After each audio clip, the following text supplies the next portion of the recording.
it's Claire Saunders from What's New in Electronics. I'm here on the last day of SMTAI in Chicago, and I've been joined by David Lee from Innovaxe. How are you?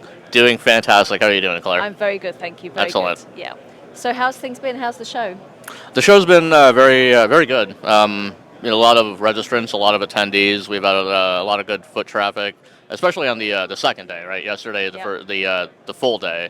So I would say the show's been good. I'm glad I'm glad we're back here in Chicago with the assembly show. So we have a lot of people coming over from the assembly show, and likewise a lot of people from the SMTAI show going over to the assembly show and seeing new things. And there is a lot of big crossover. So some of our own partners are over in the assembly show and bringing people to our booth here at the SMTAI show. So it's been good.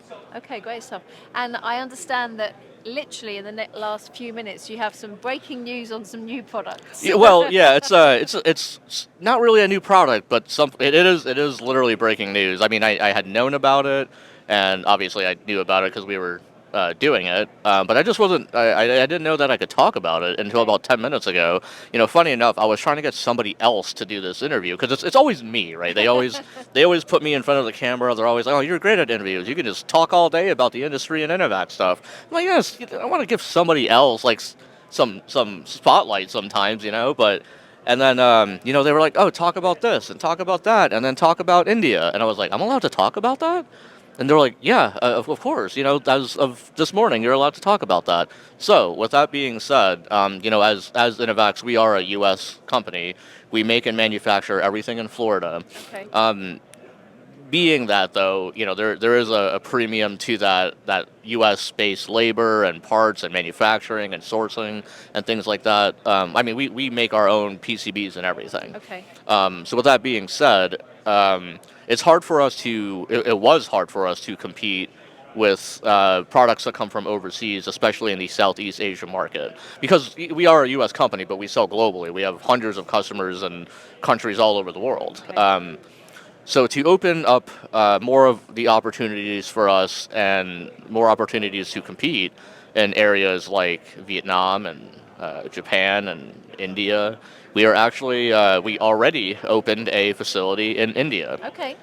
So we have a whole team there, a whole production team, a whole sales team, an entire software team, marketing, and it's basically a replica of what we're doing in Florida over in India, and that is specifically to compete with the Southeast Asia market.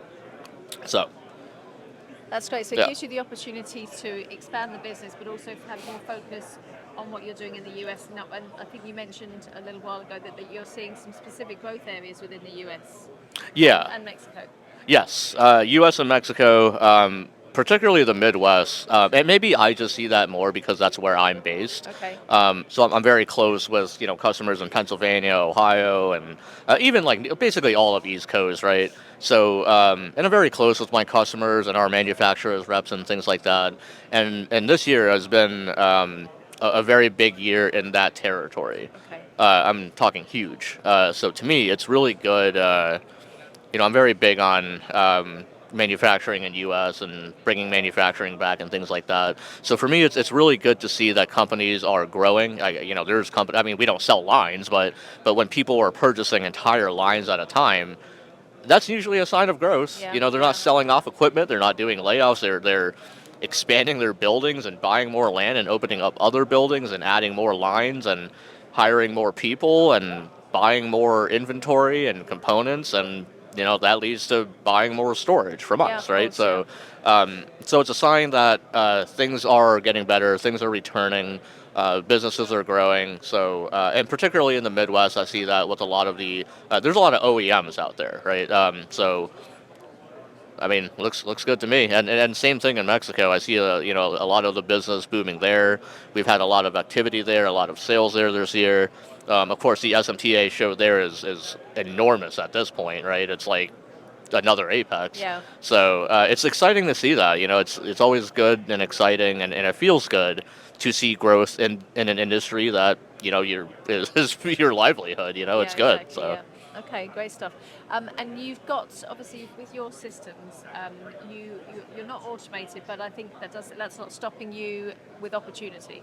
Right. We're not automated yet. We This I know I'm not allowed to talk about yet. But maybe after Productronica, maybe after Apex, I'll be allowed to spill the beans. But we are, one of the advantages of making everything yourself, 100% of your own product. I mean, the president and owner and CEO of our company is Ben Kuchnud.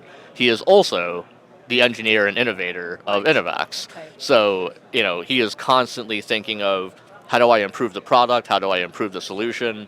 How do I create a solution for the future? So that's his job now, Yeah. right? He's done a really good job growing the company. We have a plethora of new people who have taken over some of the management roles that he was doing before.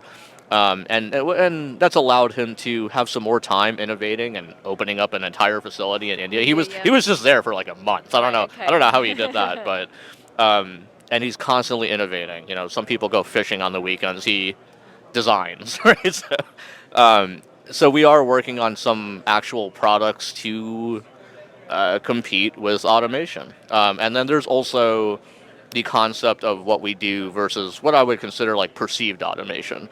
Like if you look at a system like an ASRS system, well, it's really just a conveyor that's grabbing a bin, putting it onto a conveyor, and bringing the bin to somebody else. When that person gets that bin or a tote of stuff, you still have to open it up and Yeah. go through it, right? So like, what is it actually improving anything on the OEE side? Like, are you actually improving or increasing any throughput? Or is it just perceived automation where something is just being delivered to you like a carousel and a check bag? You know what I mean? Is it actually any different than that?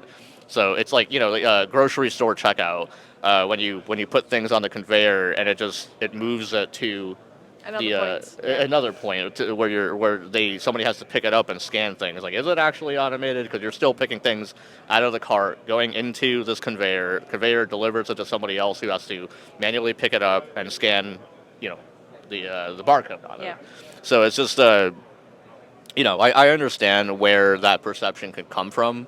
But at the end result is it actually made it? Is it actually truly automated, or is that some perceived notion of perceived automation?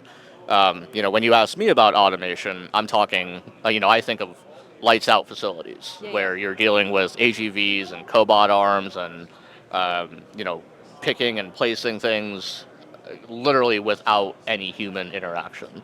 And are we there yet? I don't think so. No. Right. The solutions do exist. People always ask about it, like, oh, we were looking for a fully automated solution, and it's like, oh yeah, I mean, those things come with a pretty hefty price tag. Can it be done? Absolutely. Is the facility ready for it? Is the industry ready for it? Is your capex ready for it? Right? So those, I mean, there's a lot out there. There's a lot of great solutions out there, and there are certainly facilities out there who do have a lights out sort of a use case. Yeah.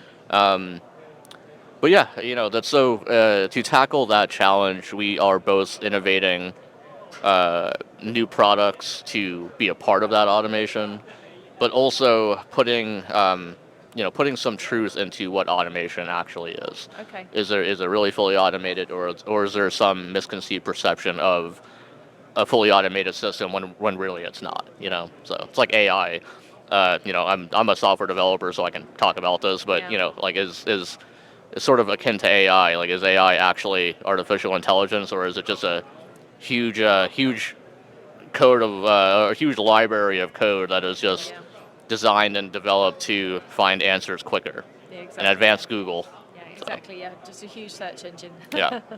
Okay, great stuff. Well, it sounds like we're going to be hearing a lot more about you guys and different stuff because you are constantly innovating.